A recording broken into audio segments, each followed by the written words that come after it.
ሰላም ጤና ይስጥልኝ ውድ የዚህ ቻናል ቤተሰቦች እንደምን ቆያችሁ? እኔ ሰላም ነኝ። በባለፈው ቪዲዮአችን የመንግስት ጠበቃ የምናገኝበትን መብት ዙሪያ ተወያይተን ነበረ። ዛሬ ደግሞ ብዙዎቻችሁ መብታችሁን በራሳችሁ ለማስከበር የፍትሐብሔር ክስ ማመልከቻ እንዴት መጻፍ እንደምትችሉ ጠይቃችሁኛል። ስለዚህ አንድ የፍትሐብሔር ክስን ስናዘጋጅ የፍትሐብሔር ክስ ማመልከቻን ስናዘጋጅ ምን ምን ነጥቦችን ማካተት እንዳለብን በዝርዝር የምንመለከት ይሆናል ማለት ነው።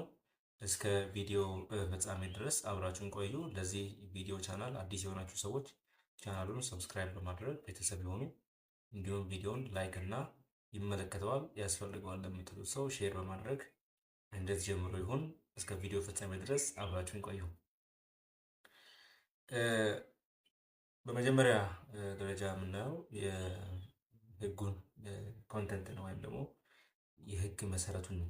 አንድ የፍትሐብሔር ክስ ወይም ማመልከቻ የህግ መሰረት ሊኖረው ይገባል ወይም ደግሞ በህግ መሰረት የተቀመጠ ማሟያዎች አሉት ማለት ነው። ይህም ደግሞ በፍትሐብሔር ስነስርዓት ህጋችን አንቀጽ 222 ላይ በዝርዝር ተቀምጦ ያለ ነው ማለት ነው። ስለዚህ እነዚህን ነገሮች አለማሟላት የክስ ማመልከቻችንን ውድቅ ሊያስደርግብን ይችላል ወይ ደግሞ ወደኋላ እንዲመለስብን ሊያደርግ ይችላል ማለት ነው።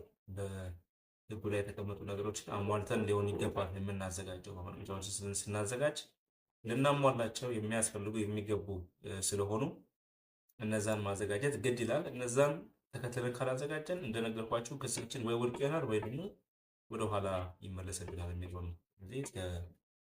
ቪዲዮ ፍጻሜ ድረስ አብራችሁን ሆኑና እያንዳንዱን ነጥብ ተከታተሉ ማለት ነው። ስለዚህ የመጀመሪያው ነገር ክስ ስናዘጋጅ የፍርድ ቤቱን ስም መጥቀስ አለብን።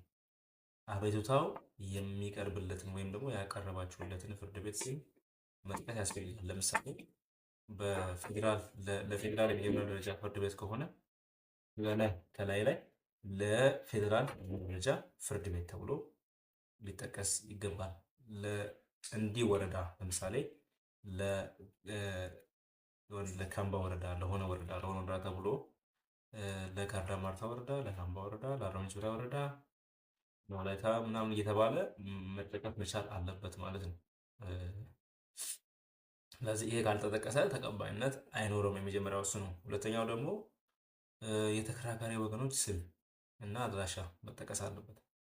ለምሳሌ እኔ አቤኔዘር አስናቀ እባላለሁ። እኔ አቶ አቤኔዘር አስናቀ ሚስተር ኤክስ የሚባል አካል መክሰስ ከፈለው ከሳሽ እና ተከሳሽ ላይ ስም መጠቀስ አለበት። አቤኔዘር አስናቀ ማሞ ተብሎ ስሜ ሊጠቀስ ይገባል ማለት ነው። የተከሳሹንም በዛ ልክ መጠቀስ አለበት። ከዚህ ጋር በተያያዘ አድራሻ መጠቀስ አለበት። ክልል፣ ወረዳ፣ ቀበሌ፣ የቤት ቁጥር ድረስ ሊጠቀስ ይገባል ማለት ነው።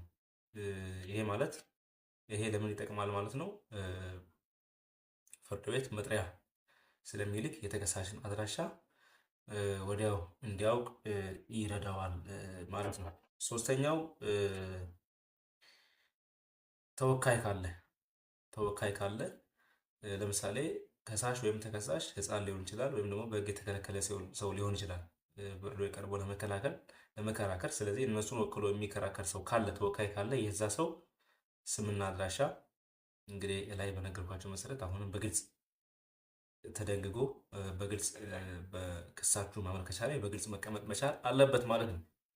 ሌላኛው የፍርድ ቤቱን ስልጣን መጥቀስ መቻል አለባችሁ።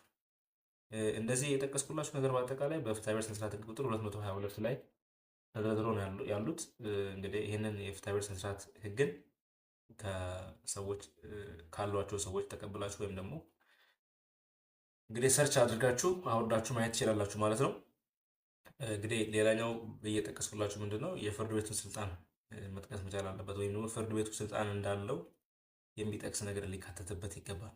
ለምሳሌ ድርጊቱ የተፈጸመው እዛ ፍርድ ቤቱ ያለበት አካባቢ መሆኑ እንዲታወቅ። ምክንያቱም ፍርድ ቤቶች በስልጣን ጉዳዩን ላያዩ ይችላሉ። ስለዚህ ፍርድ ቤቱ ማየት እንደሚችል በግልጽ አንድ ላይ መቀመጥ መቻል አለበት ማለት ነው። ስለዚህ እነዚህን በክፍል አንድ ሰራሁላችሁ ዋና ዋና የተባሉ በክስ ማመልከቻ ላይ የሚቀርቡ ነገሮችን የክስ አቤቱታ ስታዘጋጁ፣ ለፍርድ ቤት ስታዘጋጁ እነዚህን በደንብ አጽንኦት ሰጥታችሁ ማዘጋጀት ማካተት መቻል አለባችሁ። ቅድም እንደነገርኳችሁ አለበለዚያ ፍርድ ቤት ሬጅስትራል ወዲያው ክሳችንን ወደኋላ ሊመልስብን ስለሚችል ጥንቃቄ መደረግ አለበት ማለት ነው። ስለዚህ ለዛሬ ያየነው መሰረታዊ ነጥቦች እነዚህ ናቸው። ስም አለ፣ አድራሻዎች አሉ፣ የፍርድ ቤቱ ስልጣን አለ። ስለዚህ እነዚህ ነገሮች በግልጽ መታየት መቻል መካተት መቻል አለባቸው ማለት ነው። ስለዚህ በሚቀጥለው በክፍል 2 ቪዲዮአችን ደግሞ የክሱን ምክንያት ወይም ኮዝ ኦፍ አክሽን የምንለው እንዴት እንደምንገልጽ እና ደግሞ ዳኝነት እንዴት እንደምንጠይቅ በክስ መመልከቻችን ላይ ዳኝነት ይጠይቃል። እነዚህን በክፍል 2 ነው የምናየው። ኮዝ ኦፍ አክሽናችንን የክሱን ምክንያትን እንዴት አድርገን እንደምናብራራ እንደምንገልጽ እና ፍርድ ቤቱም ደግሞ እንዴት ነው ዳኝነት የምንጠይቀው የሚለውን ነገር በሚቀጥለው ቪዲዮ የምናይ ይሆናል ማለት ነው። እስከ ቪዲዮ ፍጻሜ ድረስ ከኔ ጋር አብራችሁ ስለቆያችሁ በጣም አመሰግናለሁ።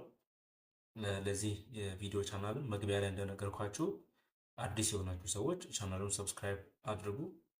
እንዲሁም ደግሞ ክስ ማመልከቻ ለመጻፍ ለተቸገሩ ሰዎች ይህን ቪዲዮ ሼር በማድረግ እንድትረዷቸው ይሁን ማለት ነው። በሚቀጥለው ቪዲዮ በክፍል 2 እስከምንገናኝ ድረስ ሰላም ቆዩ። ወዳችኋለሁ። ጥያቄ ካላችሁ በኮሜንት ሴክሽን ላይ ማስቀመጣችሁን እንዳትረሱ። መልካም ቆይታ